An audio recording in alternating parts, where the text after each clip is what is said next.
안녕하세요, 성도 여러분. 오늘 레위기 말씀 또 함께 살펴보게 됐습니다.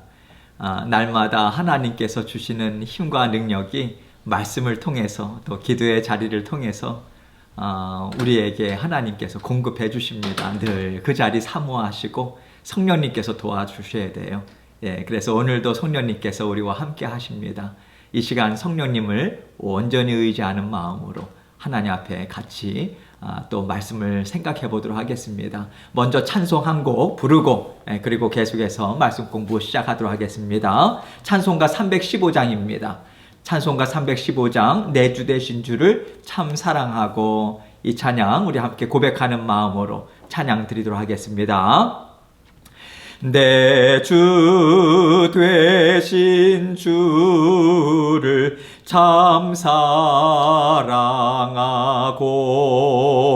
곧 그에게 죄를 다 고합니다. 그 은혜를 주신 내 예수시니 이전보다 더욱 사랑합니다. 주 날 사랑하사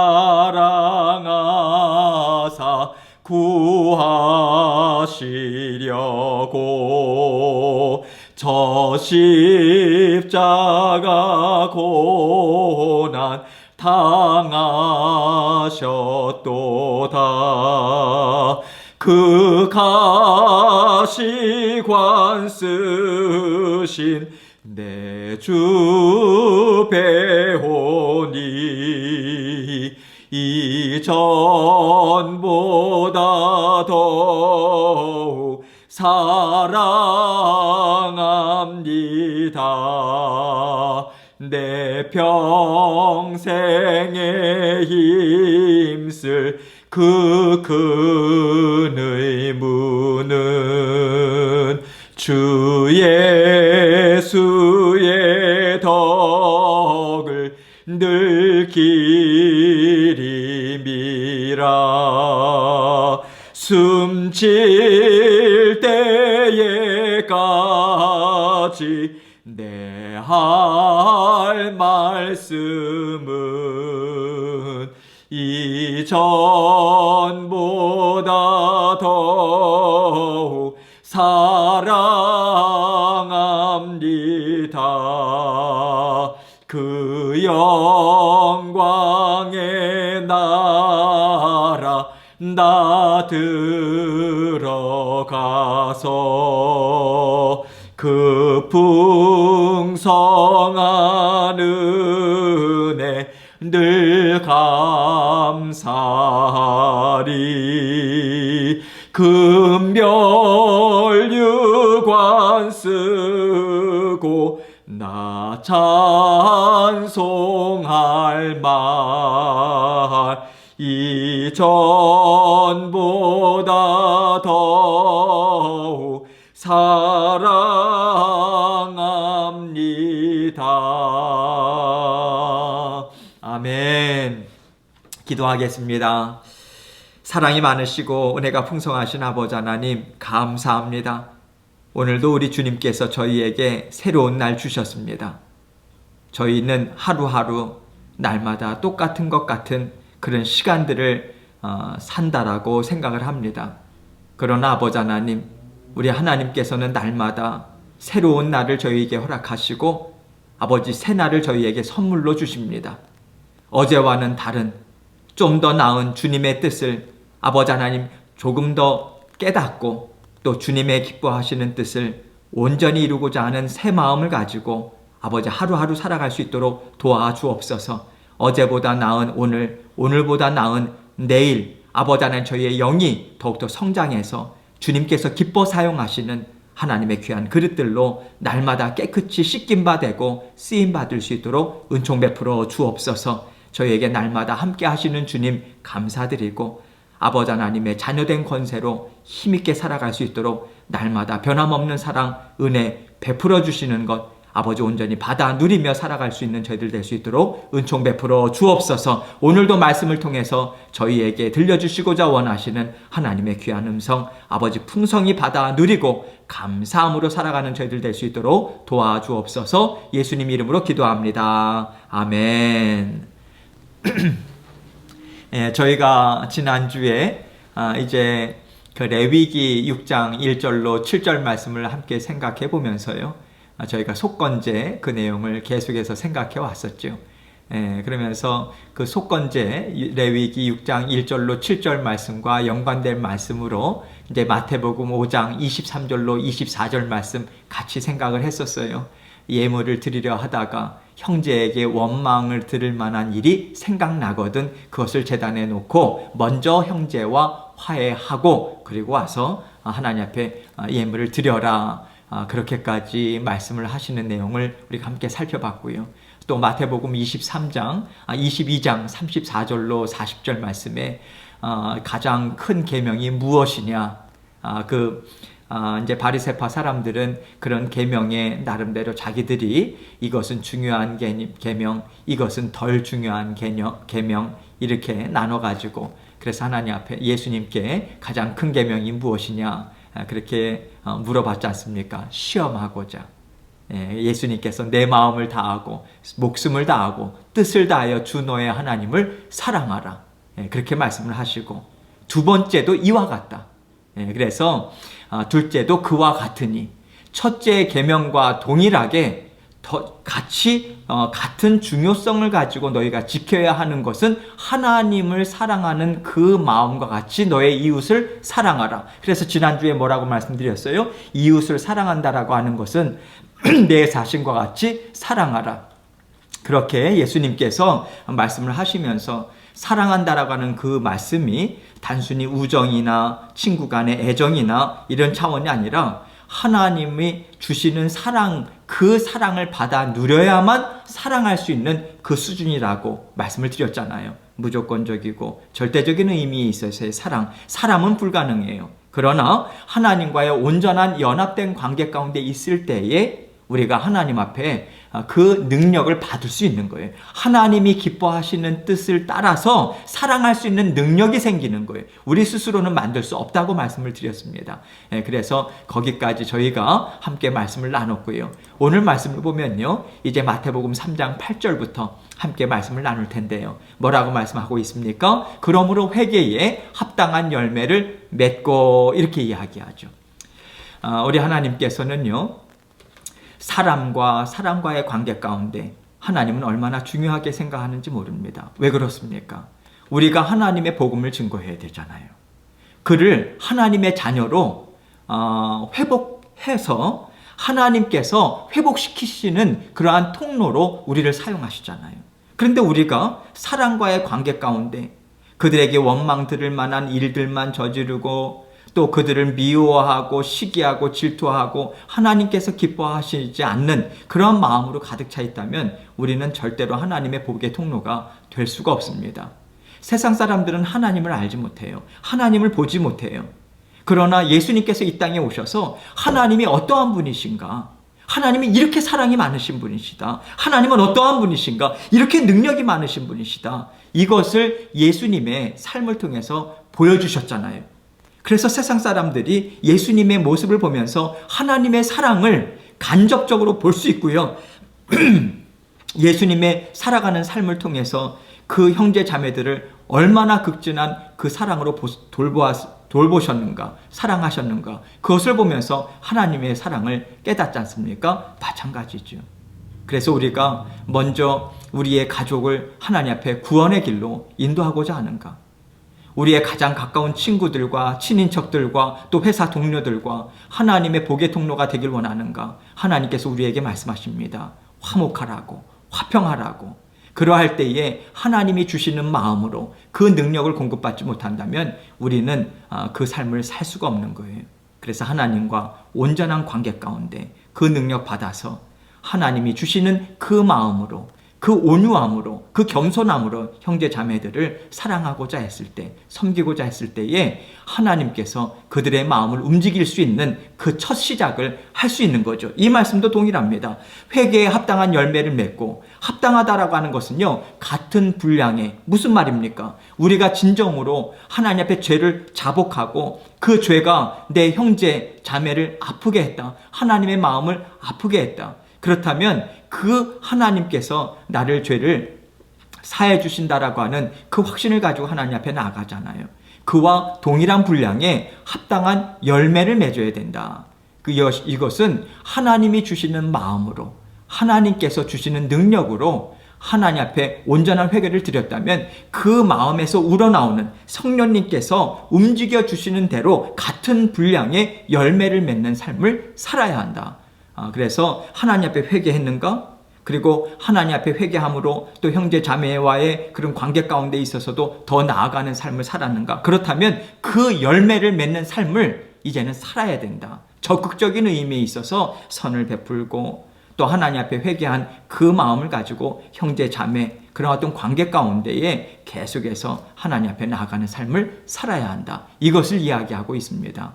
그래서 여러분 보면요, 예수님께서 복음을 증거할 때, 예수님께 나와서 회개할 때, 그렇다면 우리가 어떻게 살아야 하는가? 침례 요한이 침례를 줄 때도 마찬가지 아니었습니까? 군인들과 또 그러한 사람들이 와서 하나님 앞에 온전한 회개를 드리는 마음, 하나님께서 그 말씀을 통해서 우리 마음을 움직여 주셨다면, 그렇다면 내가 어떻게 살아야 하는가? 그 질문을 성령님께서 당연히 우리에게 주시는 거예요. 그러할 때 성령님께서 우리에게 또 질문을 던지게 하시고 그것에 대한 답을 또 찾게 하시는 거죠.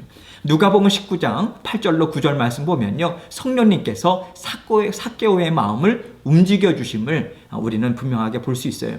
회개에 합당한 열매가 무엇인가? 이것을 직접적으로 이 말씀을 통해서 우리는 알 수 있습니다. 삭개오가 서서 주께 여짜오되, 여러분 잘 아시죠? 뽕나무 위에 올라가서 예수님을 보고자 했고 또 예수님께서 그의 집에 들어가서 삭개오가 변화되는 그 내용 가운데 지금 예수님과 함께 친구들 또 친인척들 다 물러모은 자리에서 공식적으로 이제 삭개오가 주님의 그 말씀하신 것을 쭉 듣고 이제 예수님께 말씀하시는 거예요. 서서 주께 여짜오되, 주여 보시옵소서. 내 소유의 절반을 가난한 자들에게 주겠사오며 만일 누구의 것을 속여 빼앗은 일이 있으면 내 갑절이나 갚겠나이다. 여러분 여기서 상당히 중요한 변화가 뭐냐면요, 주께 여짜오되 하면서 주여 보시옵소서. 삭개오는요, 예수님이 그 당시에 많은 사람들이 불렀던 랍비여, 선생이여, 이 용어 쓰지 않아요. 그에게 있어서는 이미 하나님인 거예요. 주님이신 거예요. 놀라운 변화입니다. 그래서 예수 그리스도의 그 복음, 그 말씀을, 물론 그 말씀 가운데는요, 삭개오의 이야기에서는 예수님께서 삭개오와 더불어서 어떤 이야기들을 그 함께 식사하는 자리에서 어떤 말씀들을 나눴는지는 자세히 나오지 않아요. 자세히 이야기하지 않는다고 해서 우리는 모르는 것이 아닙니다. 왜요? 삭개오로 하여금 이렇게 주여 보시옵소서 하면서 놀라운 자신의 삶의 변화를 증거하는 것을 공식적으로 이야기하거든요. 거기에는 예수 그리스도의 복음이 깊이 있게 그의 마음을 터치했고 성령님께서 역사하셨다라고 하는 것을 우리는 안 봐도 알 수 있는 거예요. 그렇지 않고서는 이러한 고백을 할 수 없는 거죠. 주여 보시옵소서. 그래서 주라고 하는 것을 공식적으로 사람들 앞에서 이제 예수님은요, 삭개오의 주님이신 거예요. 보시옵소서. 그러면서 이제 실천하겠습니다. 제가 이러한 삶을 살겠습니다. 보십시오! 라고 하면서 공식적인 선언을 하는 거예요. 개인적으로 지켜도 되고 안 지켜도 되는 개인적인 약속이 아니라 거기에 있는 증인들, 많은 사람들을 증인들로 세워서 선포하는 거예요. 내 소유의 절반을 가난한 자들에게 주겠사오며, 내 소유의 절반 동그라미 치시죠. 이게 왜 이렇게 중요하냐면요, 그 당시에 랍비들에 의해서, 율법 교사들에 의해서 이제 제시된 구제비, 가난한 자들에게 주는 그런 어떤 구제비나 이런 것들은 내 소유에 있어서 20%를 쓴다고 한다고 하더라도 대단한 일이죠. 그러나 이제 여기에서는요, 삭개오는 내 소유의 절반까지 50%를 가난한 자들에게 주겠다는 거예요. 그러면서 만일 누구의 것을 속여 빼앗은 일이 있으면 내 갑절이나 갚겠나이다. 여러분, 여기서 누구의 것을 속여 빼앗은 일이 있으면이라고 하는 말씀은요, 내가 절대로 그런 일이 없습니다, 그 얘기가 아닙니다. 내 갑절이다 갚겠다라고 하는 것은요, 원래 율법에 의해서 부정으로 취한 것을 돌려줄 때는 5분의 1, 속건제가 그랬잖아요. 남의 것을 부정을 저질러서 죄를 져서 그것을 손해를 입혔다면 5분의 1, 20%만 얹어서 주면 되는 거예요. 그러나 여기서는요, 남의 것을 그러한 그 부당하게 남의 것을 속여 빼앗은 일이 있으면 내 갑절을 갚겠다. 율법에 의하면요, 도적질한 것은 4배로 갚아야 한다, 이 규정이 있죠. 출애굽기 22장 1절에 나와 있는 말씀이에요. 그래서 내 갑절이다 갚겠다라고 하는 것은요, 삭개오의 이 같은 선언은 도적질에 상응하는 그런 배상을 하겠다. 그래서 사실은 삭개오는 그와 같은 정도의 죄를 범했다, 이것을 고백하는 것입니다. 왜냐하면 세리였잖아요. 그 당시에 로마의 공권력을 입고요, 등에 업고 같은 유대인들을 착취하는 일에 세리들이 많이 앞장섰지 않습니까? 그래서 그러한 로마의 공권력, 중요한 것은 뭐냐면 세리들로 하여금 그 세금을 걷게 했는데 상한선이 있지 않습니까? 그것은 정해주지 않았어요. 로마의 세금을 내야 되는 것, 그것을 정해준 것. 그러나 세리들은 자기들도 먹고 살아야 되잖아요. 그런데 중요한 것은 뭐냐면 권력이 있었잖아요. 공권력이 있었다는 거죠. 그래서 얼마든지 그들을 착취하는, 자기들의 몫을 더 갖고자 얼마나 많은 착취를 했는지 모릅니다. 그런 부분에 있어서 유대인들은 죄인으로 취급했죠. 그리고 민족의 배반자로 얼마나 따돌림을 받았는지 모릅니다. 그래서 삭개오의 집에 가셨다, 예수님이 가셨다라고 하는 것 자체가 상당히 놀라운 파격적인 행보였던 거예요. 그러나 예수님께서는 이 땅에 구원하러 오셨잖아요. 누구나 다 죄인이 아닙니까? 거기에는 차별이 있을 수 없는 거죠. 예수님께서 가셔서 복음을 증거하고 삭개오는 변화가 되는 거예요. 그래서 이제는 내가 하나님 앞에 회개하는 것, 그것에 대한 합당한 열매를 맺겠습니다. 내가 그동안 잘못 살아온 것에 대한 하나님 앞에서도 내가 죄를 회개하고 사람들 앞에서도 이 문제를 제가 해결하겠습니다 라고 하는 결단을, 이것을 주님 앞에 이야기하고 있는 거죠. 9절 말씀 보세요. 예수께서 이르시되 오늘 구원이 이 집에 이르렀으니 이 사람도 아브라함의 자손이미로다 라고 선포하십니다. 여러분, 이 당시에 죄인들, 그러한 어떤 문둥병이라든지 그러한 것들도요, 사회적으로 복귀하기 위해서는 반드시 이러한 선포가 필요한 거예요. 하나님과의 관계에 있어서 죄 문제가 해결되는가? 그러나 사회생활에 있어서 사람들과의 관계에 있어서도 분명한 선포가 필요한 거죠. 예수님은 삭개오를 그 많은 사람들과 더불어서 이제는 아름다운 하나님의 자녀로서 살아갈 수 있는 그 길을 예수님께서는 분명하게 선포하신 거죠. 왜요? 여러분, 이러한 것들을 갚겠나이다, 그것을 예수님께서는 그 심령을 보시니 진정한 구원을 받은 하나님의 자녀로서 구원을 받았다라고 하는 것을 예수님께서는 아신 거죠. 그래서 삭개오야말로 참된 믿음의 소유자다. 왜냐하면 아브라함은 그 믿음의 조상이라고 일컬음을 받았잖아요. 아브라함이 가졌던 참 믿음을 삭개오 또한 가지고 있다, 이것을 선포한 거죠. 그래서 여러분, 예수님께서는 그러한 부분에 있어서 삭개오로 하여금 사람들과의 화목하게 정말 그러한 삶을 살 수 있는 길, 너가 이제는 그러한 길로 나가야 된다라고 하는 그 부분을 분명하게 이 말씀을 통해서도 알려주고 있는 거죠. 그러한 의미에 있어서 호세아서 6장 6절, 구약의 선지자죠. 호세아서 6장 6절은 이렇게 이야기합니다. 나는 인애를 원하고 제사를 원하지 아니하며 번제보다 하나님을 아는 것을 원하노라. 여러분, 인애라고 하는 것은요, 자비를 베푼다, 또 신의를 저버리지 않는다, 여러 가지 복합적인 의미가 있는 거예요. 인애를 원하고 제사를 원하지 않는다, 번제보다 하나님을 아는 것을 원하노라, 이렇게 이야기하는 중요한 것은 무엇이냐면요, 제사 자체가 잘못된 게 아니다, 제사가 잘못됐다, 그것을 이야기하는 것이 아닙니다. 제사로서는 하나님께서 원하신 거예요. 그런데 문제는 무엇인가? 호세아는 북이스라엘의 선지자였단 말이죠. 영적으로 타락했어요. 그럼에도 불구하고 하나님 앞에 제사 드린다고 말입니다. 하나님 앞에 예배를 드린다고. 그러나 호세아를 통해서 하나님이 정말 원하는 것이 무엇이냐? 너희들이 이내 형제들을 사랑하고 자비를 베풀고 긍휼을 베푸는 그러한 마음 없이 형식적인 드리는 것 이제는 내가 받지 않겠다. 그 이야기예요. 하나님의 마음이 담겨져 있는 것입니다.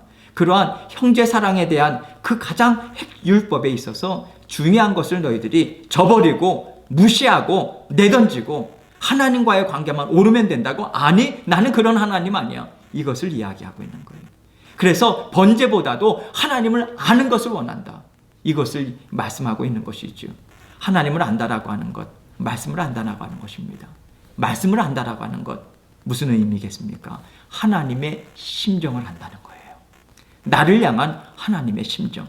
말씀을 읽으면서 이 말씀은 저 사람이 들어야 돼. 자꾸만 말씀을 읽으면서 어떤 사람이 떠오른다라고 하는 것은요, 참으로 위험한 거예요, 여러분. 말씀을 읽으면서요, 그렇지, 내가 이렇지, 하나님 어떻게 해야 돼요? 나 자신이 자꾸만 드러나야 돼요.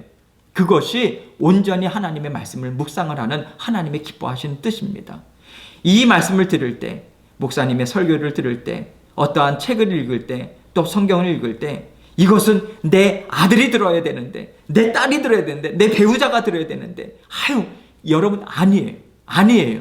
잘못 읽고 있는 거예요. 내가 나 자신의 심정이, 그래서 하나님을 알고요, 이런 하나님이시구나. 그래서 우리는 말씀을 알아야 돼요. 말씀을 알기 위해서는요, 하나님의 마음을 알기 위해서는 말씀을 알아야 되고, 말씀을 알기 위해서는요, 배워야죠, 여러분. 끊임없이 읽고 성령님께 여쭙고, 그리고 교회에서도 열심히 성경 공부하는 것을 듣고, 이 말씀이 이런 의미구나, 이런 의미가 담겨져 있구나. 하나님께서 그 말씀을 통해서 깨닫게 해주신 걸 부지런히 배우고 깊이 있게 더 나아가야죠. 어린아이 수준이 아니라 더욱더 성장해 나가는 그 모습으로 자라나야죠. 그래서 그 말씀 알고요, 깨닫고요, 거기에 있어서 하나님의 깊은 마음, 누구를 향한 마음이요? 나를 향한 마음. 그래서 그 문제를 해결했을 때 성령님은 거기서 멈추지 않죠. 깨끗게 해주시고, 하나님께서 깨닫게 해주셨다면 그 다음에는 수평적인 관계 가운데 맺고 있는 수많은 사람들에게 하나님께서 복음을 증거하고 힘있게 사용할 수 있는 그 능력의 자녀로 하나님께서 사용하시는 거예요. 비로소요. 그래서 하나님은 계속해서 하나님의 말씀으로 우리가 변화되길 원하는 거죠. 아모스서 5장 21절로 24절, 남유다 백성에게 하나님의 말씀을 증거하는 그런 선지자로 세우셨잖아요. 내가 너희 절기들을 미워하여 멸시하여, 하나님의 마음이 담겨져 있는 거예요. 왜? 북이스라엘과 마찬가지로 남유다 백성들도 북이스라엘의 하나님 앞에 우상 숭배하고 하나님의 뜻을 반역하고 그것으로 인해서 아수르 제국에 의해서 망한 것을 보았다면 정신을 바짝 차려야 하는데, 남유다 또한 정신을 못 차려요. 그러면서 하나님 앞에 예배를 드린다고 하면서 하나님의 마음은 다 내팽개쳐 버렸습니다.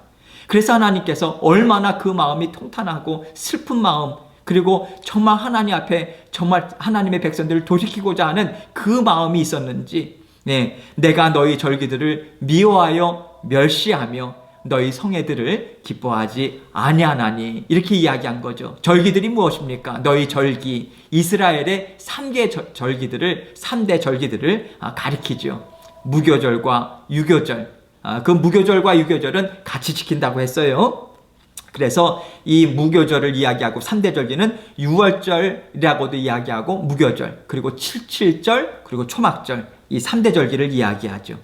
그래서 무교절이라고도 이야기하고, 유월절은 유월절을 지키면서 그 다음에 누룩이 들어가지 않는 그 빵을 일주일 동안 먹음을 통해서 무교절도 같이 지키잖아요. 어린 양 대속의 피로 구원을 받았고, 구원받은 자녀들은 그러한 죄 없는 삶을 살아야 한다. 그래서 유월절과 함께 무교절을 7일 동안, 7이라고 하는 숫자는 완전 숫자죠. 그 완전 숫자라고 하는 의미는 무엇이라고 했어요? 하나님 앞에 가는 순간까지 우리는 정말 하나님 앞에 죄 없는 삶을 하나님께서 원하신다. 그래서 계속해서 누룩 없는 빵을 먹음을 통해서 하나님께서 정말 하나님의 자녀들은 죄 없는 삶을 추구하고 살아야 한다. 그래서 제사제도를 알려주셨고, 성막제도를 알려주셨고, 그런 대속의 피 흘림을 알려주셨고요. 또 신약시대에서는 예수 그리스도를 보내주신 것 아니겠습니까? 영원한 그러한 하나님 앞에 온전한 죄를 회개함으로 말미암아 하나님 앞에 힘있게 살아가는 자녀들로 살아갈 수 있도록 말입니다.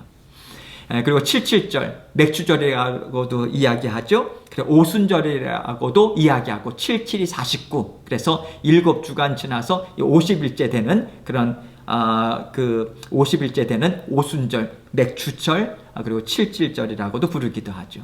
하나님 앞에 첫 소산, 그것 하나님께 드리면서 이것이 하나님으로부터 나왔음을 감사하는 그러한 맥주절, 77절을 또 지켰고요. 초막절, 장막절이라고도 이야기하죠. 그래서 초막절 때는 출애굽한 백성들이 이런 광야에서 초막, 장막을 짓고 살았던 것처럼 이 땅 위에서의 삶은 잠시 동안 있는 삶이고 우리는 본향을 향해서 나아가는 하나님의 자녀지만 이 땅에서는 나그네로서의 삶을 살아야 한다. 우리는 가야 할 본향이 있다. 그래서 이 세상에 얽매이지 말아라. 그래서 이 세상의 것은 잠시 동안 누리는 것이요, 하나님과의 관계, 그것을 구원을 위한 그러한 삶을 살아야 한다. 구원받는 삶을 살아야 한다. 그래서 장막절, 초막절 이것을 지킨다고 했죠. 이 3대 절기는 정말 중요한 거죠.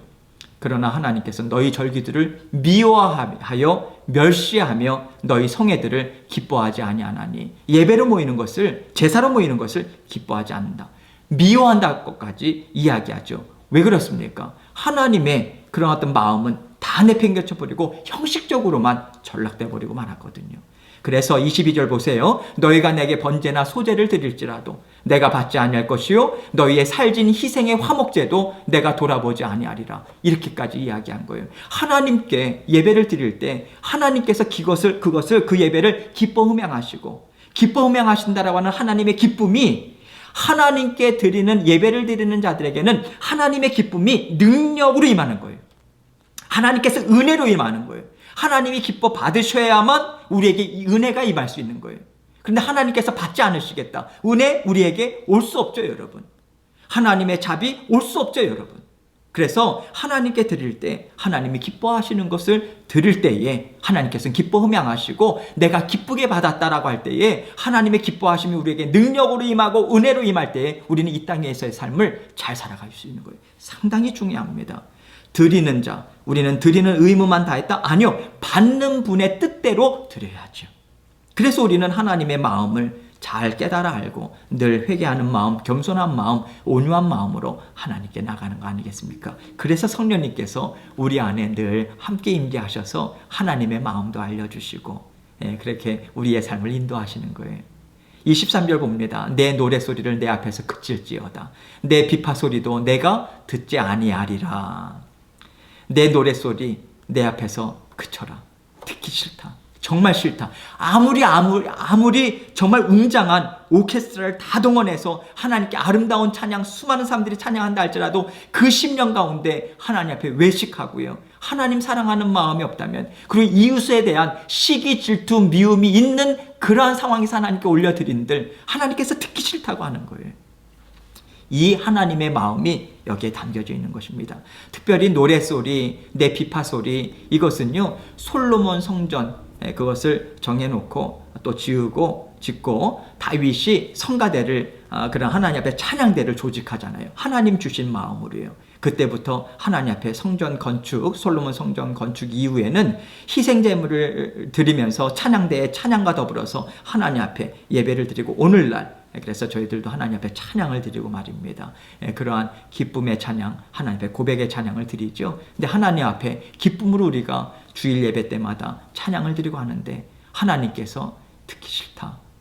그러한 마음으로 하나님께서 우리에게 말씀하신다면 우리가 얼마나 두렵고 떨림으로 주님 앞에 서 있어야 되겠습니까? 늘 마음을 살피고, 그래서 주님 앞에 예배를 드리러 올 때는 언제나 회개의 마음, 주님 앞에 고백하는 마음, 이것으로 나와야 되겠죠.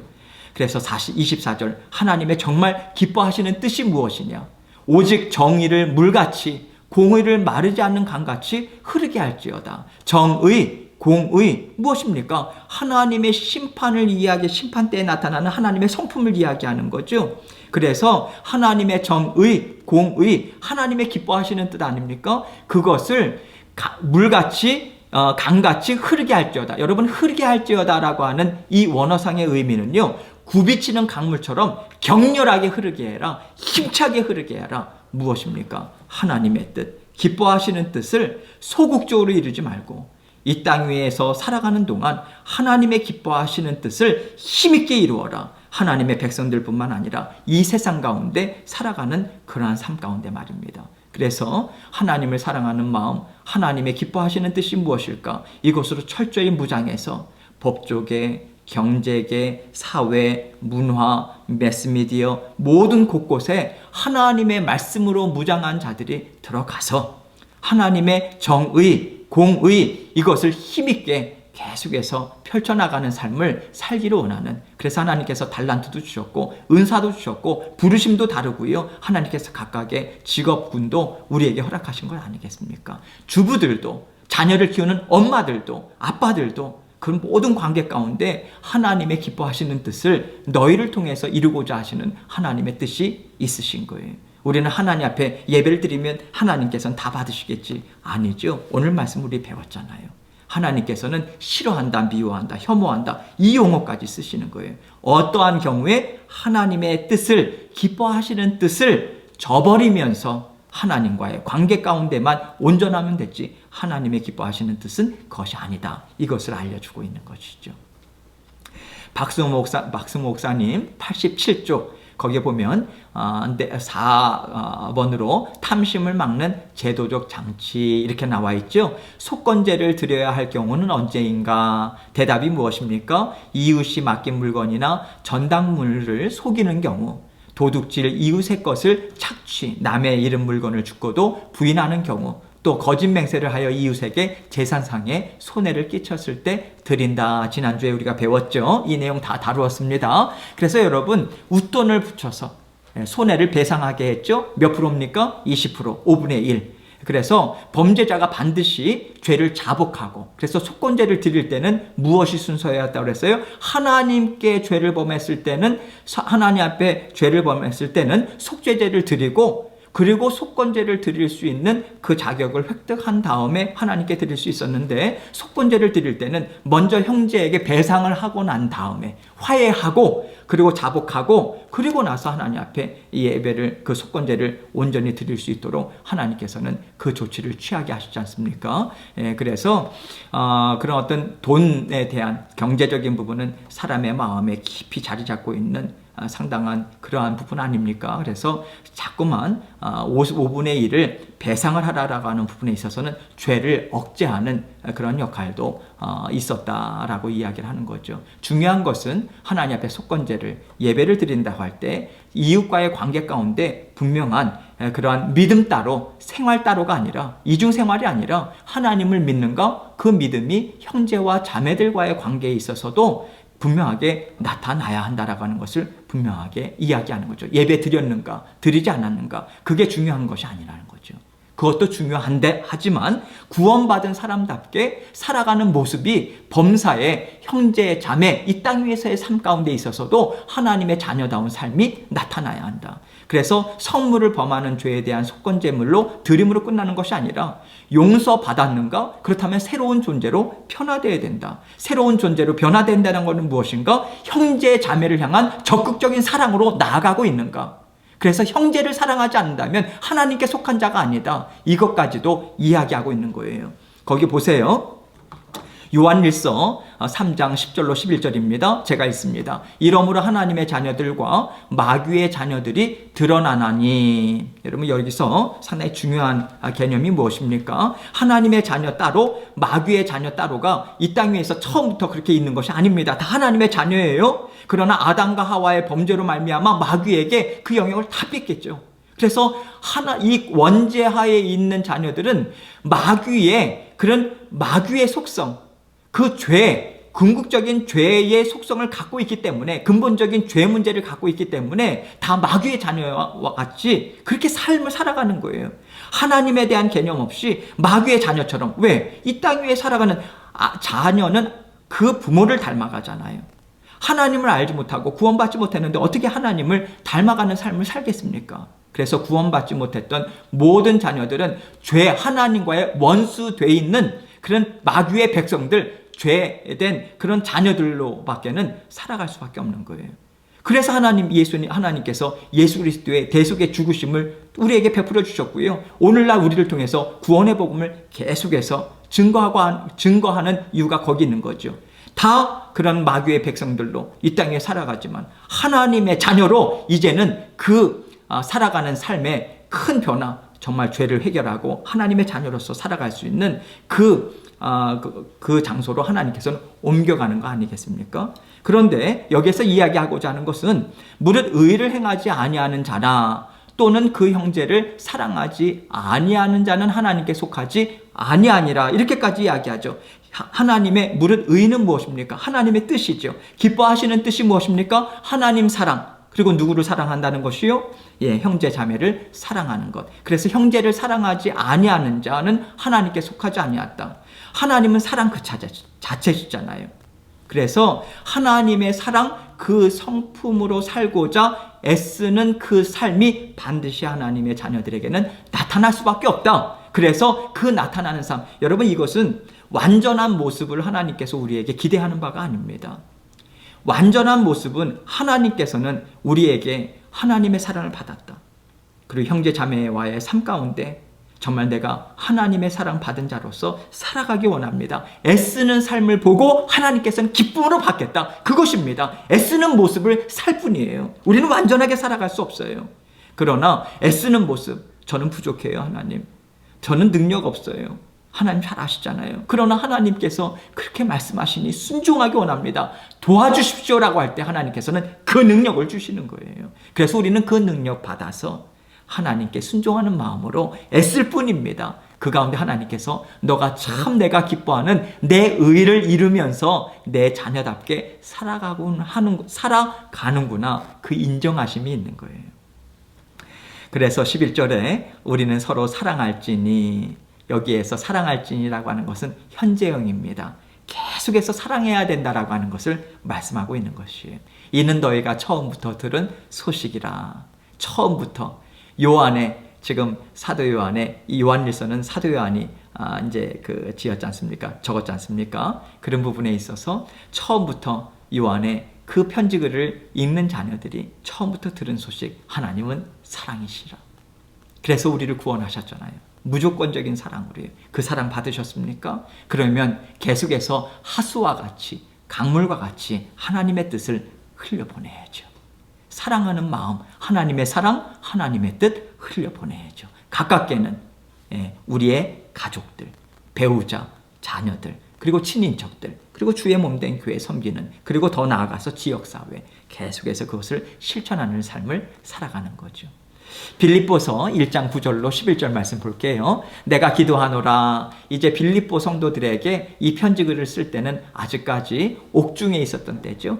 그래서 옥중 서신 중에 하나가 빌립보서 아닙니까? 그런데 그 빌립보 교회 성도들을 위해서 기도하는 내용이에요. 너희 사랑을 지식과 모든 총명으로 점점 더 풍성하게 하사. 자, 지식 동그라미 지시죠. 하나님의 사랑을 우리는 입었어요. 사랑 갖고 있죠? 그런데 거기에 더해야 할 것이 있다. 무엇입니까? 그걸 기도하고 있는 거예요. 지식. 이 지식은 하나님을 아는 지식입니다. 말씀을 깨달아 아는 지식. 총명은 무엇입니까? 통찰력이에요. 분별력이에요. 도덕적인 분별력, 영적인 분별력 다 포함되어 있습니다. 총명이에요. 그래서 하나님께서 이런 사랑, 우리 하나님의 그런 사랑을 갖고 있는가? 거기에 하나님을 아는 지식이 있어야 돼요. 왜? 하나님의 뜻대로 우리는 사랑해야 되잖아요. 사랑을 실천할 때 하나님의 기뻐하시는 뜻대로 우리가 자녀를 사랑할 때도 그래서 통찰력이 필요하잖아요. 분별력. 자녀를 키운 분들은 누구나 잘 알잖아요. 오냐 아이들이 원하는 것, 그것을 다 해주는 것이 사랑이다. 아니죠, 여러분. 자녀가 잘 되게 하는 것이 사랑이죠. 그래서 부모가 먼저 인생을 살아가면서 자녀들이 알지 못하는 영적인 통찰력, 도덕적인 분별력을 가지고 자녀들이 마땅히 살아가야 하는 그 행복한 삶이 무엇인가, 그것을 이야기해 줄 수 있듯이 사랑을 갖고 있는가? 그렇다면 하나님을 아는 지식, 하나님의 기뻐하시는 뜻을 갖고 거기에 더불어서 성령님께서 주시는 말씀을 통해서 주시는 분별력, 영적인 통찰력. 왜? 성령께서 역사하시잖아요. 이것을 더하게 해달라고 하는, 점점 더 풍성하게 해달라고 하는 그 간구의 기도를 드리고 있는 거예요. 왜? 지식과 통찰력이 얼마나 중요한지를 사도 바울은 잘 알고 있었기 때문이죠. 그래서 10절에 너희로 지극히 선한 것을 분별하며 계속해서 분별하는 거죠. 또 진실하여 허물 없이 그리스도의 날까지 이루고, 자, 진실하여 동그라미 치시죠. 허물 없이 예수 그리스도 앞에 설 때까지, 최후의 심판의 자리에 설 때까지, 그리고 예수님께서 이 땅에 재림하시기 전에 우리가 하나님 앞에 설 때까지 진실하여, 이 진실하다라고 하는 것은 sincere, 정말 진실하는, 거짓이 없는, 이런 의미죠. 이 진실하여라고 하는 단어가 지금 여기에서 빌립보 교회 성도들이 하나님의 자녀로서 이러한 삶을 살아갔으면 좋겠습니다라고 하는 그 여러 가지 덕목 중에 진실이라고 하는 것이 왜 사도 바울이 여기에서 이야기를 할까? 여러분, 사도 바울 당시에 그 당시에 고대 로마 시대 때도 마찬가지고 도자기 사업 있죠.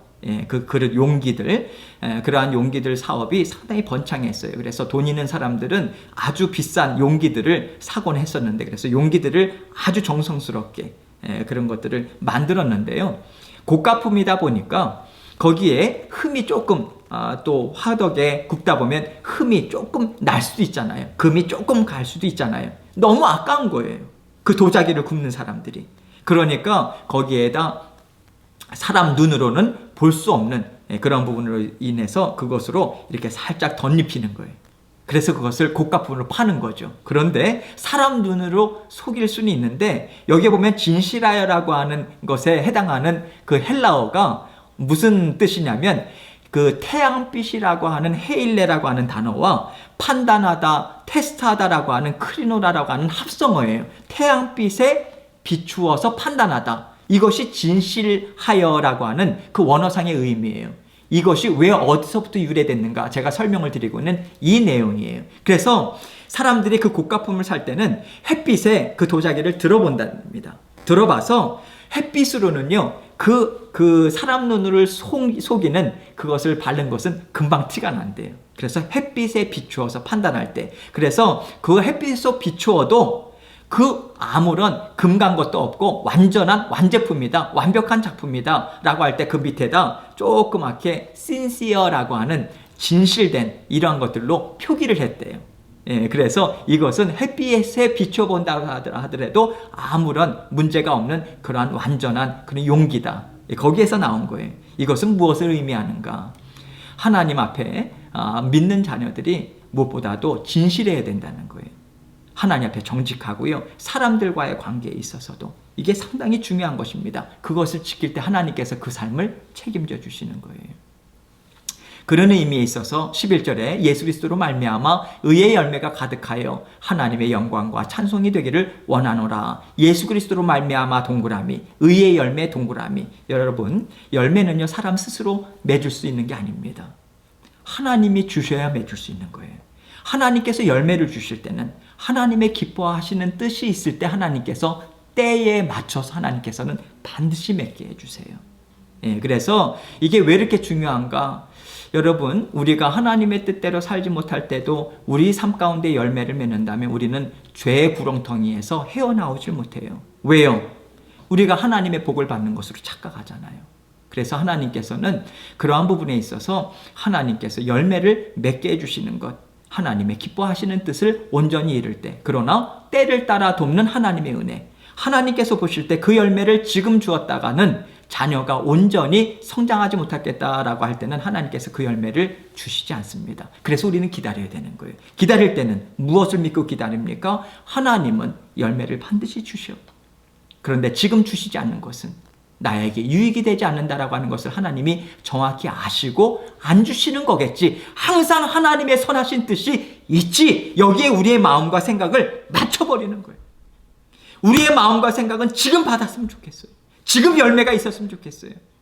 그러나 하나님께서는 한 치 앞도 내다보지 못하는 우리의 인생을 너무도 완전하게, 완전하신 지혜로, 완전하신 사랑으로 알고 계시잖아요. 그래서 열매를 우리 삶 가운데 내가 원하는 것이 이루어지지 않는다 할지라도 우리는 하나님의 말씀, 기뻐하시는 뜻을 붙들고 우리는 인내할 수 있는 거예요. 그런 의미에 있어서 하나님께서 이 말씀을 통해서 우리에게 예수 그리스도의 뜻대로, 기뻐하시는 뜻대로, 하나님의 기뻐하시는 뜻대로 이루어질 때 진정한 영광과 찬송이, 하나님 앞에 찬송이 올려질 수 있는 삶으로 우리를 인도한다. 그래서 그 밑에 내용도요, 사람이 하나님께 범죄하면 먼저 제사를 드리고 다음에 배상을 했는데 사람과의 관계에 있어서는 먼저 배상을 하게 하시는 하나님의 뜻이 있다. 사람과의 관계를 그만큼 중요시 여기는 하나님의 뜻이 있다. 속건제를 통해서 하나님 앞에 신실한 삶을 살아야 한다. 이것을 이야기하는 것을 말씀을 계속해서 드렸습니다. 그래서 로마서, 그 오타가 났어요. 죄송합니다. 로마서 5장 17절로 나와 있잖아요. 죄송해요. 1장 17절이에요. 제가 잘못 기록했습니다. 로마서 1장 17절입니다.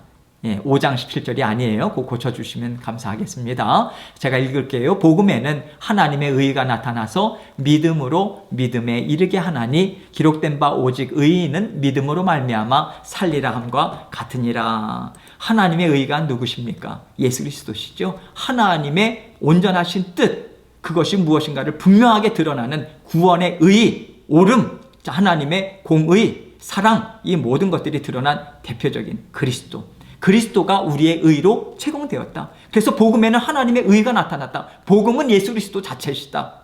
그래서 그것이 나타났다. 하나님의 때에 나타나셔서 믿음으로 믿음에 이르게 하나니 오직 의인은 믿음으로 말미암아 살리라. 무슨 얘기입니까? 이미 나타나신 거예요. 예수 그리스도께서 그 이름을 믿는 자들마다 믿음을 통해서 구원받죠. 믿음도 하나님께서 주시죠. 그런데 믿음에 이르게 된대요. 무슨 말입니까? 하나님을 믿는 믿음으로 더욱더 장성한 분량으로 계속해서 믿음의 성장이 이루어져 나가는 삶을 살아야 한다. 그 이야기인 거죠. 오직 의인, 의롭다 칭함을 받은 하나님으로부터 예수 그리스도를 믿는 믿음으로 의인으로 칭함을 받았다. 의인의 닉네임, 다른 명칭이 무엇입니까? 하나님의 백성. 또 다른 명칭 무엇입니까? 하나님의 자녀. 하나님의 자녀로 살아가는 자는 믿음으로 말미암아 우리가 하나님의 의를 획득하고요.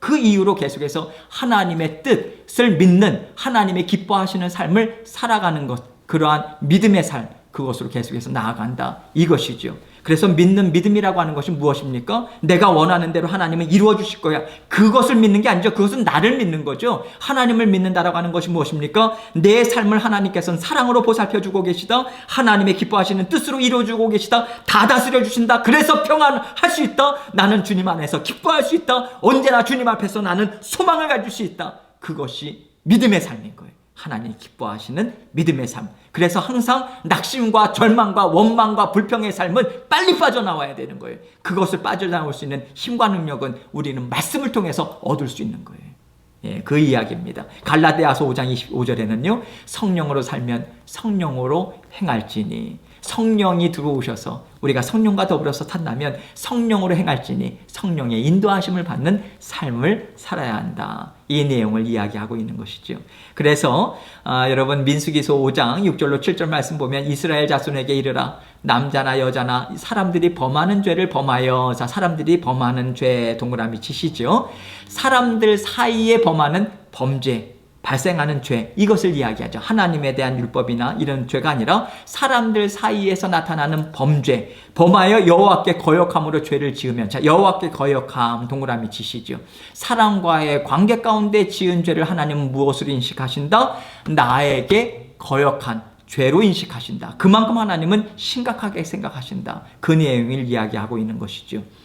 그 지은 죄를 자복하고 그 죄값을 온전히 갚되 5분의 1을 더하여 그가 죄를 지었던 그 사람에게 돌려줄 것이요. 중요한 것이 무엇입니까? 죄를 자복하고, 자복 동그라미 치시고요. 민수기에서도 동일하게 나오죠. 죄에 대한 구체적인 죄를 고백해라, 자복해라. 그 사람 앞에서 그것을 분명하게 고백해서 그로 하여금 그 죄에 대한 용서, 화해의 자리로 적극적으로 나아가라. 그리고 나서 배상하고, 그리고 하나님 앞에 온전한 예배를 드려라. 이 말씀을 이야기하고 있는 것이지요.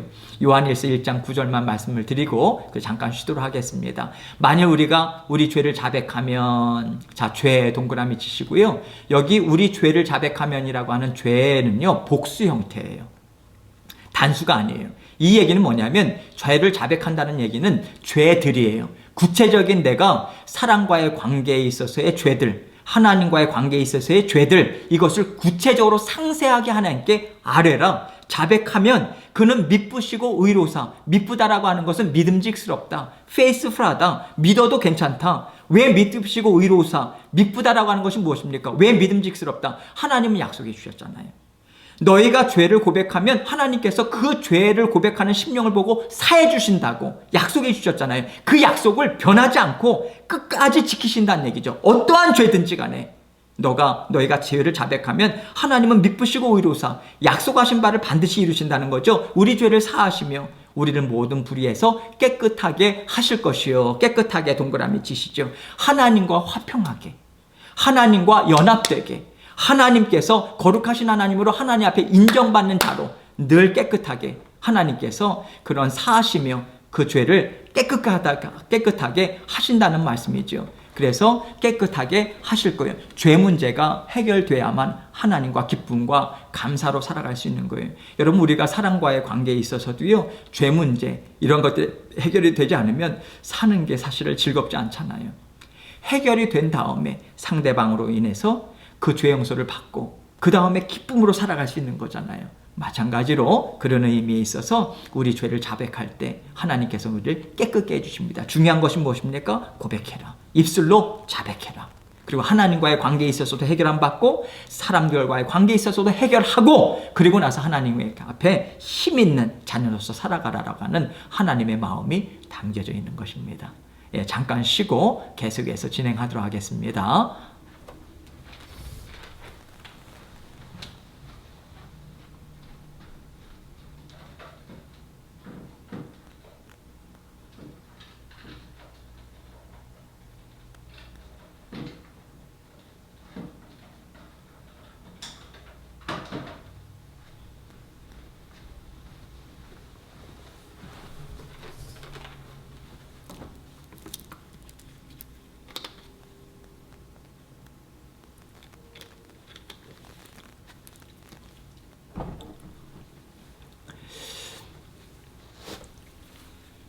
예, 계속해서 진행하도록 하겠습니다. 레위기 7장 1절로 10절 말씀입니다.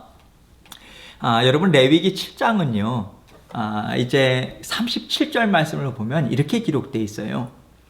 이는 번제와 소제와 속죄제와 속건제와 위임식과 화목제의 규례라. 그래서 레위기 7장 37절 말씀에 요 뒤에 화목제의 규례라, 요 순서가 되게 중요해요. 화목제 동그라미 치시고요.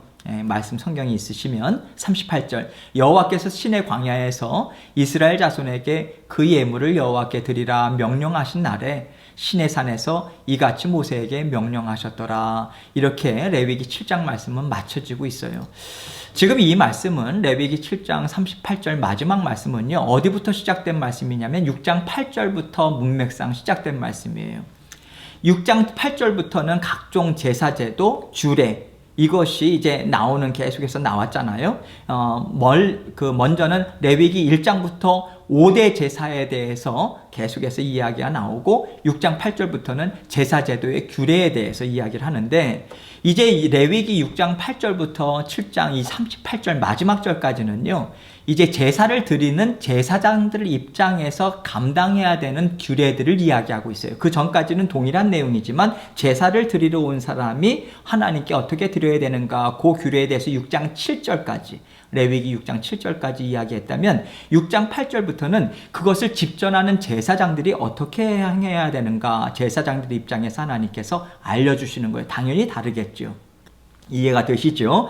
그래서 동일한 내용이지만 이제 관점이 다르다라고 하는 것을 지난번에도 설명을 드렸어요. 그런데 이제 레위기 7장은요, 속건제에 대해서 간단하게 언급을 합니다. 간단하게 언급을 한 다음에 나머지 28개의 구절이 무엇에 대한 규례냐면 화목제예요. 이것을 다시 한번 강조해요. 화목제. 그래서 지금 37절에도 마지막에 화목제에 대한 규례라 이렇게 이야기합니다. 왜 화목제의 규례를 마지막으로 말씀하시면서 다시 한번 강조를 하냐면요, 화목제가 그렇게 중요한 거예요. 화목제는 감사 예배잖아요. 하나님께 예배를 드립니다. 거기서 끝나지 않죠. 하나님께 제물을 드린 것을 그 앞에서 모든 사람들을 초청해가지고 함께 먹어야 되는 거예요. 하나님과의 관계가 회복이 됐는가? 하나님께 감사한가? 그 감사를 누구와 함께 누려라? 이웃들과 함께 누려라. 그래서 화목제가 하나님 앞에서는 그렇게 중요한 거예요. 아까도 말씀드렸죠? 내 이웃을 내 몸같이 사랑하라. 그것이 첫째 계명과 동일한 개념이래요. 하나님을 사랑하라. 내 마음과 뜻과 정성을 다해서.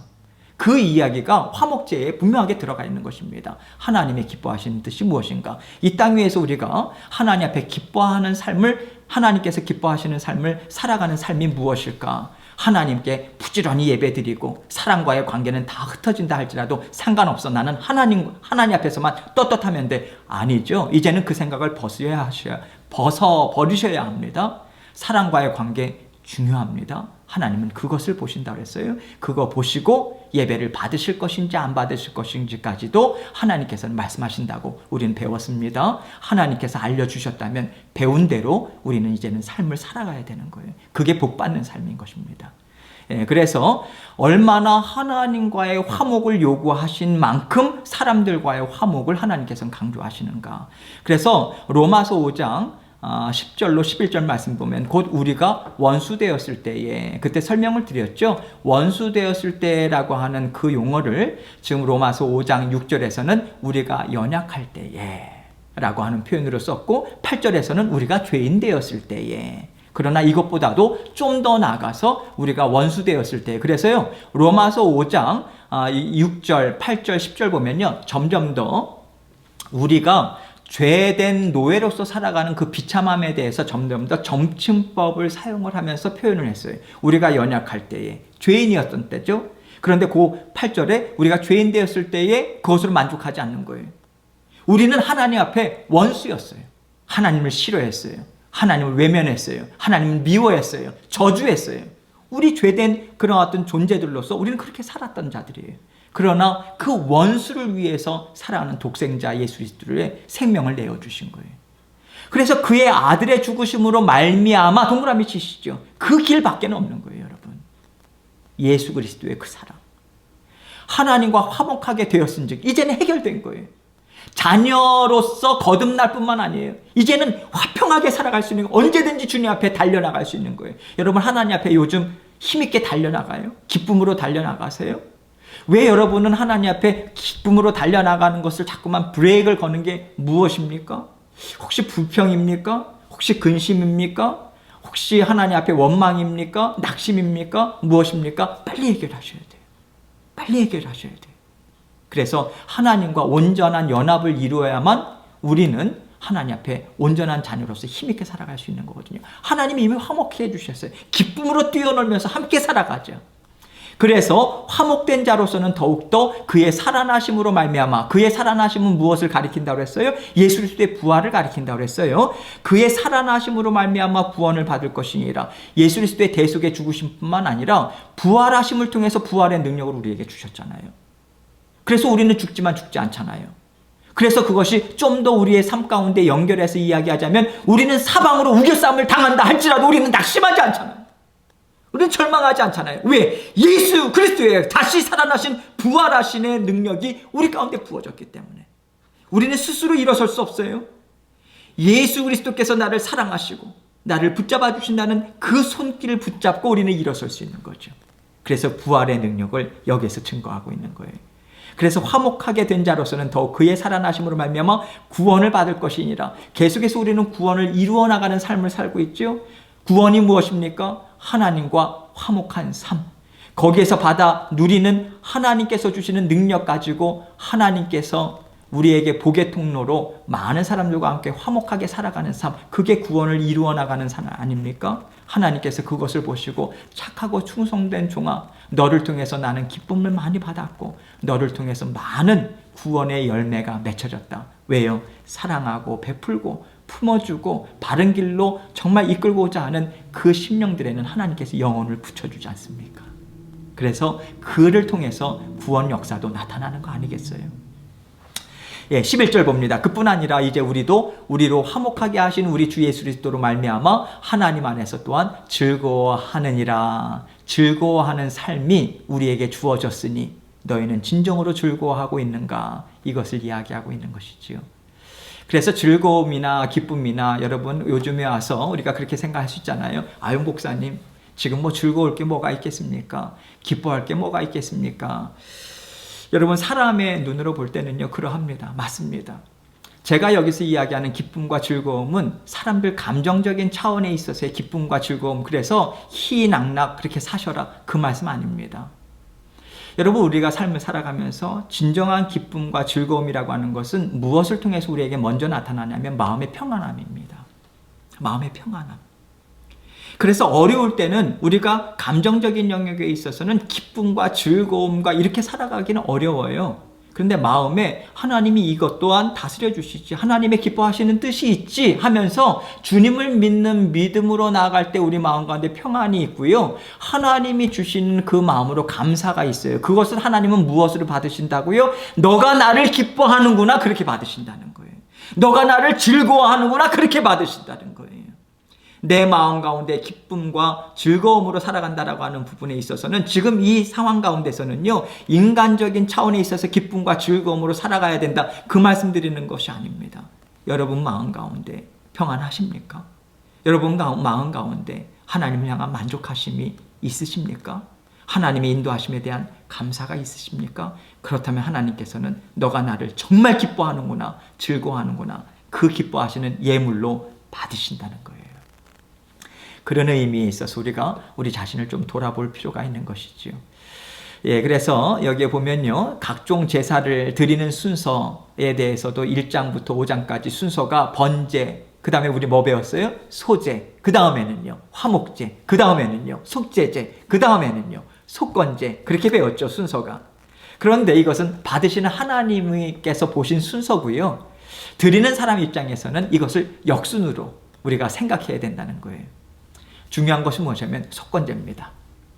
먼저 형제와의 맺힌 것을 풀어야 돼요. 화해하고 용서를 빌고, 용서를 빌 거면 빌고, 그래서 먼저 맺힌 것을 형제와의 관계 가운데 풀고 하나님 앞에 회개드리는 거죠. 그게 속죄제죠. 하나님 앞에 회개하는 거죠. 그리고 하나님과 이웃 간에 화목하는 거죠. 그 화목제를 드리는 거죠. 그래서 속죄제를 드린 다음에 하나님 앞에 화목하고 그 이웃을 초청해서 함께 화목하고 화목제를 드리고, 그리고 소제를 하나님 앞에 드리는 거죠. 고운 가루. 그 고운 가루라고 하는 특징이 무엇입니까? 빚는 대로 빚어지는 거예요. 아주 큰 알갱이 있으면 안 빚어지잖아요. 근데 아주 고운 가루면 만드는 대로 빚어지잖아요. 온유한 심령, 갈고 갈린 심령, 하나님께서 만져주시는 대로 하나님 앞에 올려지는 심령, 정성스럽게 그 모든 것들을 준비한 심령, 이렇게 소제의 예배를 드리는 그러한 삶 가운데 하나님 앞에 온전한 번제의 삶, 헌신의 삶, 이것이 우리에게 가능한 거죠. 그래서 중요한 것은 속죄제를 드린 다음에 화목제와 번제를 드릴 수 있다, 이것을 이야기하는 거죠. 그래서 레위기 7장 37절의 마지막에 화목제의 규례라 아까 말씀드렸죠. 그만큼 화목제를 하나님께서는 중요하게 생각하고요, 그것을 다시 한번 강조하는 것은 화목한다라고 하는 것은 참으로 어려운 일이기 때문에 그렇습니다. 강조하는 이유가 쉽지 않은 거예요. 그래서 하나님의 도우심이 더 절대적으로 필요한 거죠. 레위기 말씀을 한마디로 이야기하자면 무엇입니까? 하나님께서 식양대로 만들어라 성막 구조를 말씀하셨고요, 하나님의 앞에서 죄 문제를 해결할 수 있는 제사 제도를 말씀해 주셨죠. 그래서 그 성막에서 하나님 앞에 온전한 자녀로서 살아가야 되는 그 하나님을 어떻게 섬겨야 하는가에 대한 말씀이 레위기 말씀입니다. 한마디로 요약을 하자면요, 그래서 그것이 신약 성도들에게서는 어떤 말씀으로 나타나는가? 디모데전서 3장 14절로 15절 말씀입니다. 제가 읽습니다. 내가 속히 내게 가기를 바라나 이것을 내게 쓰는 것은, 디모데전서는 지금 사도 바울이 복음으로 낳은 아들, 믿음으로 낳은 아들 디모데에게 지금 편지글을 쓰고 있는 거죠. 물론 복음으로 낳은 아들이라고 해가지고 디모데가 믿지 않고 있다가 봐도 사도 바울에 의해서 복음을 받아들였다, 그 얘기가 아닙니다. 그 할머니, 외할머니와 어머니를 통해서 모태신앙이에요. 디모데는 예수님을 그 신앙을 갖고 있었어요. 그러나 사도 바울로 인해서 하나님의 군사로 다시 거듭납니다.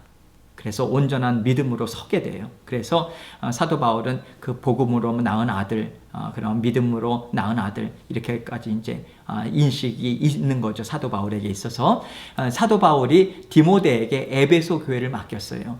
가는 곳마다 교회를 세우고 상당히 중요한 그러한 중요한 자리에 사도 바울이 신뢰할 만한 사람들을 세워나갔죠. 그래서 디모데가 지금 에베소 교회를 지금 목회하고 있는 거예요. 그래서 에베소 교회에 디모데에게 편지글을 써서 그런 목회를 어떻게 할 것인가 이것에 대해서 이야기를 하고 있는 것입니다. 그러나 디모데 개인적으로 보낸 서신이라기보다는 또 디모데가 사역을 하고 있는 교회 가운데 보낸 서신이다라고 또 우리는 이해를 할 수 있는 거죠. 만일 내가 지체하면 너로 하여금 하나님의 집에서 동그라미 치시죠. 교회의 별다른 별칭이 하나님의 집이죠. 하나님의 집에서 어떻게 행하여야 할지를 알게 하려 함이니 하나님의 집 동그라미 치시고요. 이 하나님의 집의 원뜻은 원래 번역을 하자면 사실은 하나님의 가정이라고 번역하는 것이 더 좋습니다. 하나님의 가정. 왜 그렇습니까? 하나님의 아버지시잖아요. 우리 부모님이시잖아요. 그래서 교회는 하나님이 부모님, 그 예수 그리스도의 머리됨, 주인됨 그것을 인정하고 하나님께서 불러 모아주신, 그래서 이 집은 살아계신 하나님의 교회예요. 근데 교회라고 하는 에클레시아라고 하는 out of, 그래서 어떤 무리 가운데 불러내셨다. 그래서 하나님께서 그 세상 사람들 가운데서 불러내셔서 하나님의 구원을 맛보게 하셨고 그 주의 몸된 교회, 주님을 주인으로 섬기는 교회의 한 교회 식구들로 우리를 불러주셨다. 그 내용인 거죠. 그래서 하나님의 집에서 어떻게 행하여야 할지를 알게 하려 함이니 하면서 하나님의 교회를 이야기했고요. 진리의 기둥과 터니라. 진리가 무엇입니까? 하나님의 말씀이죠. 복음이죠. 그래서 기둥과 터, 무엇보다도 하나님의 주의 몸된 교회는 하나님의 말씀에 기둥이 분명하게 세워져야 되고요. 그 말씀의 터가 분명하게 세워져야 합니다. 하나님의 말씀을 정말 우리 믿는 자녀들의 그러한 별칭도 하나님의 말씀의 사람들 아닙니까? 말씀의 사람들. 말씀의 사람들인데 말씀을 모른다면 그건 말이 안 되는 거죠. 그래서 지금 주의 몸된 교회, 살아계신 하나님의 집, 여기는 분명한 진리의 기둥과 터가 되어야 된다. 그래서 그 터도 견고하고 기둥이 분명하게 세워져야만 이 땅 위에서 하나님의 주의 몸된 교회로서의 사명을 감당할 수 있는 거예요.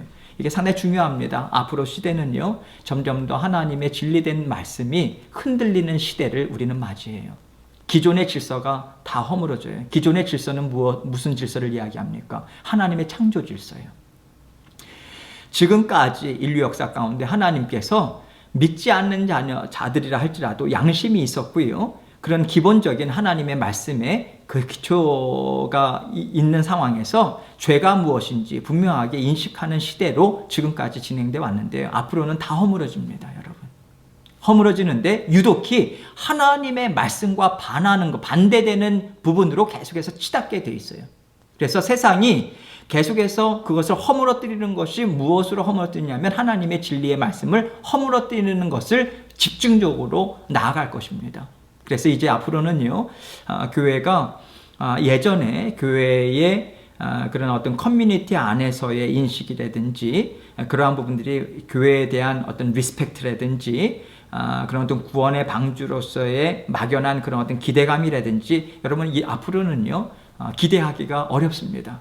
이제는 초대교회 때와 마찬가지로 교회는 스스로 믿음의 자녀들이 견고하게 말씀의 토대 위에서 서가지고요. 이제 안전을 확보하고 또 성도들 간의 긴밀한 유대 관계를 통해서 주님의 몸된 교회를 세워나가야 하는 그러한 시대가 이제는 왔다고 봅니다. 저는 그런 시대가 앞으로 점점 더 신앙생활을 하는 것은 쉽지 않습니다. 그래서 교회의 안전이나 모든 것들을 우리가 미리미리 준비하고요. 그런 것들을 우리가 인식을 하면서 예전에 더 이상 옛날의 미국이 아닙니다, 여러분. 앞으로 믿는 자들에 대한 우호적인 자세나 이러한 것들은 세상 사람들로 하여금 기대하기가 어렵습니다. 우리 지역사회 내에서도 마찬가지입니다, 여러분. 점점 더 교회에 대한 적대적인 모습이 나타날 거예요. 그래서 우리는 준비해야 합니다. 이제 말세 지마를 살아가고 있다. 그것을 우리가 분명하게 인식해야 합니다. 디모데전서나 디모데후서는 그 말세를 살아가고 있는 믿음의 성도들에게 전해주는 상당히 중요한 말씀 중에 또 하나예요. 사도 바울이 순교하기 직전에 이제 디모데후서도 마찬가지고 복음서를 통해 그 서신서를 통해서 분명한 메시지를 전달하고 있는 거죠. 자, 레위기 7장 1절로 6절 말씀 봅니다. 속건제의 규례는 이러하니라. 이제 반복되는 말씀인데 이 말씀은 그렇게 자세하게 설명은 드리지 않을게요. 지극히 거룩하니 번제물을 잡는 곳에서 속건제의 번제물을 잡을 것이요. 그래서 흠없는 수양으로 제한됐다고 그랬었어요. 그래서 흠없는 수양이 속건제 제물은 반드시 2선의 세겔 드는 성전 세겔로 준비가 돼야 되고요. 제사장은 그 피를 제단 사방에 뿌릴 것이며, 제단 사방에 왜 뿌리는 것은 제가 말씀드렸죠. 설명을 따로 드리지 않습니다.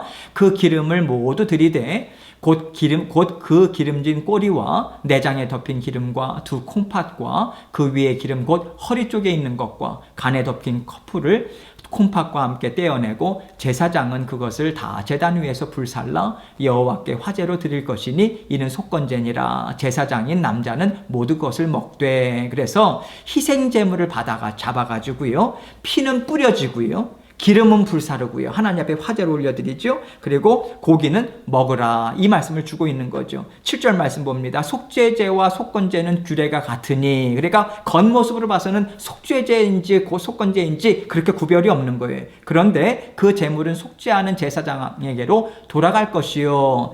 자, 두 종류, 이제 속죄제와 속건제, 제사장에게 돌아가는 몫이 있고요, 그 몫을 먹을 수 있는 자의 자격, 그리고 먹는 방법, 이것은 동일하다는 뜻이에요. 단 속죄제는요, 제사장이나 온 회중을 위한 속죄 제물은 못 먹었어요. 먹을 수 있는 제물은 어떤 것에 한했다고 했어요? 속죄 제물로 드려진 것 중에 족장이나 일반 평민을 위해서 드려진 속죄 제물은 먹을 수 있다. 그렇죠? 그래서 제사장과 그러나 회중을 위한 속죄 희생제물은 번제단 위에서, 그리고 나머지는 진 바깥에서 완전히 불살라져야 돼요. 없어져야 되는 것이죠. 그게 속죄제의 의미라고 말씀드렸습니다. 그 제물은 속죄하는 제사장에게로 돌아갈 것이요 말씀드렸죠. 그런 부분에 있어서 제사장에게 돌려야 될 몫이 강조되어 있죠. 지금 이 말씀에는 제사장의 책임이 그만큼 중요하다는 거예요. 그래서 민수기 18장 5절 말씀을 보면요, 이와 같이 너희는 성소의 직무와 제단의 직무를 다하라. 자, 너희는 누굴 이야기합니까? 제사장들이에요. 성소의 직무, 제단의 직무 무엇입니까? 하나님 앞에 예배를 드리고 제사를 드리고 그 모든 것들을 그러한 담당하는 것을 직무를 다하라. 그리하면 여호와의 진노가 다시는 이스라엘 자손에게 미치지 아니하리라. 이게 되게 중요한 거죠. 그만큼 하나님께서 이스라엘 백성들 사이에 제사장이라고 하는 그 역할을, 하나님 사이에 그 브릿지 역할을 상당히 중요하게 생각을 했다라고 하는 것을 예표적으로 이야기하고 있고요. 이 대제사장에 오실 메시아이신 예수 그리스도께서 그 대제사장, 속죄 제물이기도 하고 희생 제물이기도 하고요. 동시에 그 제물뿐만 아니라 하나님 앞에 올려드리는 대제사장으로서의 그러한 역할, 이것을 예표적으로 보여주고 있는 것이 구약시대에 있어서의 제사장이었다 말씀드렸죠. 중요한 것은 그 온전한 직무와 제단의 직무를 다할 때에 여호와의 진노가 다시는 이스라엘 자손에게 임하지 않는다, 미치지 않는다, 이 말씀을 주고 있는 것이죠. 그래서 오늘날 우리가 죄를 짓고 살아요. 이 땅 위에서 육신의 연약함 때문에, 허물 때문에 우리는 죄를 짓고 살지만 언제든지 예수 그리스도의 보혈의 피를 의지해서 우리는 그래서 일어설 수 있는 거잖아요. 그래서 날마다 예수 그리스도 앞에 그 이름으로, 주님, 하나님 죄송해요. 제가 이러이러한 죄를 지었습니다. 예수 그리스도의 보혈의 피로 깨끗이 씻어 주십시오. 그 믿음으로 나갈 때, 우리가 예배 때마다 예수 그리스도께서 흘려주신 보혈의 피를 보시고 우리를 깨끗게 하시고, 우리는 거기서 다시 한번 힘을 얻어서 주님과 또 하나님과 기쁨으로 살아갈 수 있는 거 아니겠습니까? 그래서 여호와의 진노, 언제든지 죄와 불의에 대해서 임하지 않습니까?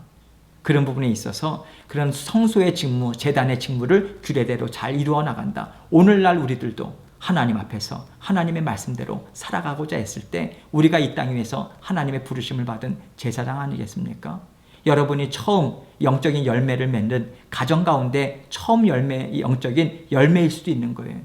여러분, 그러나 낙심하지 마시고요. 계속해서 여러분에게 그 마음을 주셨다면 내 자녀들, 그리고 배우자, 하나님 앞으로 정말 하나님께서 불러주셨으면 좋겠다. 여러분이 삶을 잘 사셔야 합니다. 먼저 영적인 제사장으로 여러분을 세우신 거예요. 하나님께서 그 마음을 주신 거예요. 열심히 주님의 말씀으로 더불어서 살아간다면 하나님의 때에 하나님께서는 그 여러분의 기도와 간구의 기도를 하나님께서 반드시 들어주십니다. 8절로 10절 말씀 봅니다. 사람을 위하여.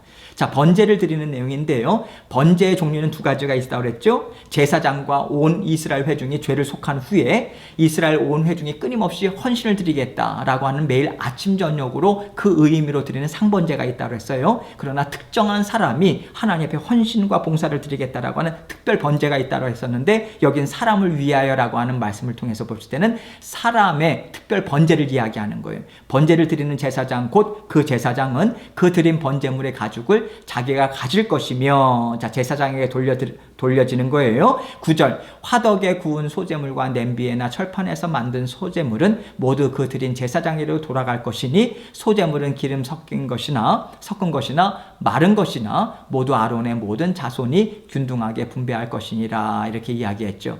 이제 마지막으로 민수기 18장 8절 말씀만 볼게요. 여호와께서 또 아론에게 이르시되, 보라, 내가 내 거제물, 곧 거제물이라고 하는 것, 거제라고 하는 것 하나님 앞에 올려드립니다. 그리고 제사장의 몫으로 취합니다. 그것을 상징적으로 이야기하는 거제물이라고 했어요. 거제물, 곧 이스라엘 자손이 거룩하게 한 모든 헌물을 내가 주관하게 하고, 자, 제사장을 이야기하죠. 아론과 그 아들들. 내가 기름 부음을 받았으므로 말미암아 그것을 너와 내 아들들에게 영구한 몫의 음식으로 주노라. 자, 영구한 목 동그라미 치시고 음식 동그라미 치시고요. 거제물이라고 하는 것은, 거제는 예물을 높이 올려들었다가 다시 내려놓는 제사법을 이야기한다고 그랬죠. 그래서 그 하나님께 높이 올려드릴 때는 하나님께 올려드립니다. 드렸습니다. 그러나 다시 제사장으로 돌려진다는 의미를 담고 있다. 영구한 몫의 음식이다. 자, 이것은 무엇을 의미하는가? 하나님께서 제사장 성막에서의 평생 봉사를 명하셨고요. 하나님의 일을 감당하게 하셨죠. 그래서 하나님께서 그들에게, 하나님이 직접 그들을 먹이신다. 하나님께 드려진 제물을 그들을 위해서 먹이는 예물로 하나님께서 영구한 음식으로 주셨다. 이 이야기를 한다. 그렇다면 이 말씀을 하나님께서는 구약시대의 제사장들에게만 해당되는 말씀으로 주셨는가? 아니죠. 점점 더 하나님의 계시는 점차적으로 우리에게 알려주시는 점진적인 계시라고 했어요. 이미 신약시대에 있어서의 제사장이라고 하는 부분에 있어서는 예수 그리스도를 믿는 모든 믿음의 자녀들을 지칭합니다. 가리킵니다. 우리의 친히 하나님께서 기업이 되어 주셨고요. 그리고 우리가 이 땅 위에서 한 가정에 하나님께서 우리를 믿음의 자녀로 부르셨고, 또 이 땅 위에서의 사회 가운데, 또 온 세상 가운데 하나님께서는 우리를 통해서 하나님 앞에 그 직무, 그 의무를 다하기를 원하세요. 어떤 의무입니까? 하나님을 사랑하는 거예요. 사랑하는 것이 무엇으로 분명하게 나타납니까? 하나님 말씀 묵상하는 거예요. 기도의 자리로 나아가는 것이에요. 그것이 무슨 의미입니까? 하나님 앞에 예배의 자리인 거죠. 예배는 반드시 진리이신 하나님의 말씀에 기뻐하시는 뜻대로 알고 하나님께 드려야 되죠. 말씀을 안다는 것은 하나님의 마음을 알고요. 언제나 하나님을 말씀을 묵상하는 거죠. 생각하고. 그래서 우리가 날마다 매일 성경을 가지고 하나님 앞에 우리가 예배로 나아가지 않습니까? 매일 성경을 저희가 함께 공부하고 우리가 함께 말씀을 나누는데 중요하죠. 말씀을 통해서 하나님의 마음, 그것을 깨닫고 먼저 나에게 주시는 그 마음을 우리가 깨달아 알아서 우리의 삶 가운데 살아내는 거죠. 살아낸다 나가는 것이 무엇입니까? 우리가 실천한다는 것입니다. 하나님의 뜻대로 실천할 때 하나님께서 우리에게 지혜 주십니다. 통찰력 주십니다. 분별력 주십니다. 힘 주십니다. 능력 주십니다. 은혜 주십니다. 사랑 주십니다. 평안함 주십니다. 하나님께서 모든 것을 풍성하게 우리에게 공급해 주십니다. 그것을 통해서 이 땅 위에서 하나님 부르시는 날까지 제사장으로 하나님의 부름을 받은 자녀들로 살아가라. 우리에게 하나님께서 말씀해 주고 계신 것입니다. 이렇게 해서 속건제까지 마치도록 하겠습니다. 한 주간 평안하게 잘 사시고요. 다음 주는 레위기 8장 말씀부터 공부하도록 하겠습니다. 제가 잠깐 기도하겠습니다. 하나님 아버지 감사합니다. 주님께서 이 많은 말씀들을 통해서 우리에게 깨닫게 해주셔서 감사합니다. 더욱더 힘있게 살아가길 원하고요. 하나님께서 주시는 능력으로, 아버지 하나님께서 주시는 힘과 능력으로 감사함으로 살아가는 저희들 될 수 있도록 도와주옵소서. 안전을 지켜 주옵소서. 감사합니다. 예수님 이름으로 기도합니다. 아멘.